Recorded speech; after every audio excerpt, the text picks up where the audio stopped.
Arsazet nan mo Waldongi Pumtomi Kekasi Tahanin Falam Kwang Rilam Zi Chua let lang Zatuan tu Vuntanin Driver le Sipiarton Banzate Dairon ti Pei Satrom Kunteri Kodar Kandriana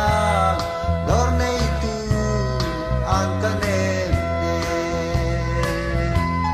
Kwaltompa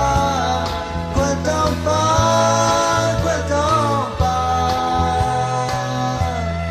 Kay kain Suzalam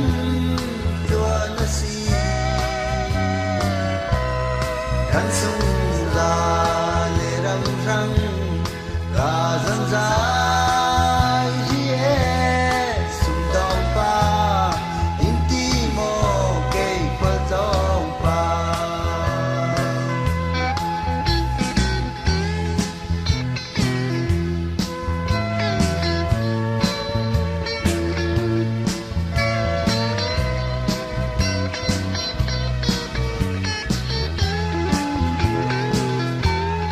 Jarega Tan moto Atang theu Tan zaten Thầy tô bi Tan tu